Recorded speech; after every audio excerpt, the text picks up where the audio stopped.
L'histoire des relations sino-africaines remonte au temps ancien. Depuis l'établissement des relations diplomatiques sino-africaines il y a 60 ans, la Chine et les pays africains ont forgé une amitié profonde, reposant sur des échanges de haut niveau, l'approfondissement de la confiance politique mutuelle et le renforcement des échanges culturels. De nombreuses personnalités chinoises et africaines se sont illustrées dans la coopération entre la Chine et l'Afrique, dans des domaines aussi variés que la diplomatie, l'économie et les échanges culturels et humanitaires.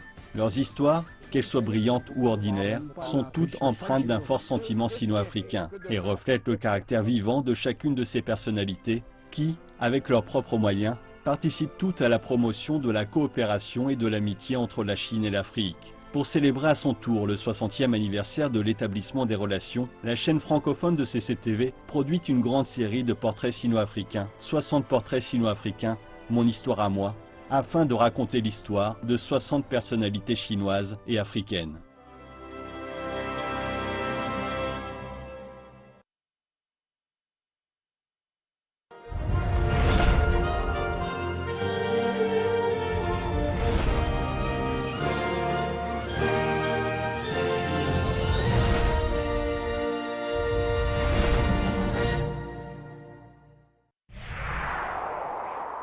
Khartoum, capitale du Soudan, située à la jonction du Nil Blanc et du Nil Bleu, est le centre politique, économique et de transport du pays.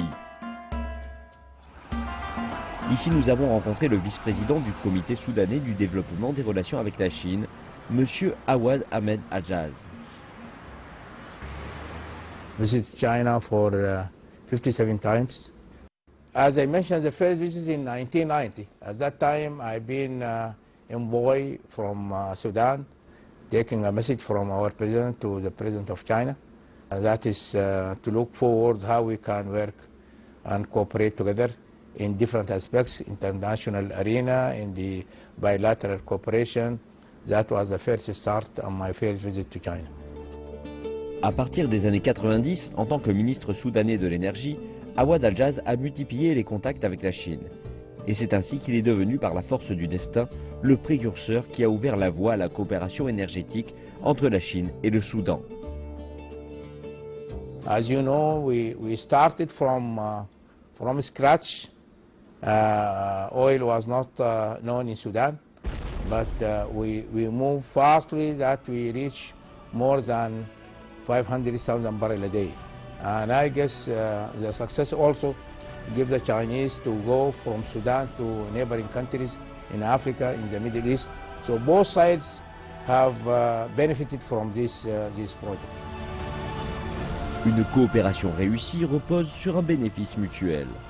Selon Awad Hajaz, il existe encore de très nombreuses opportunités de coopération entre le Soudan et la Chine. The Chinese build a number of dams along the line. And also we have number of roads connecting the different parts of Sudan, and at the same time the transition line of connecting the electricity in different areas. I guess we have more than 400 companies, different in different. I always feel, as I mentioned, proud that the cooperation, the relation between, not between the official, but with the people as a grassroots, there is no any conflict between Sudanese and Chinese. Pour sa contribution à la coopération sino-soudanaise, Awad Hajaz a reçu en 2016 le prix pour la contribution exceptionnelle à l'amitié sino-arabe remis par le président chinois Xi Jinping. Aujourd'hui, il est également le conseiller présidentiel chargé des affaires chinoises. People from the two countries, although they are not speak same language, we like each other, can cooperate with each other with no conflict. So I call on both sides to keep it, to push it, to develop it for the benefit of not only the two nations, but for the people at large in the world.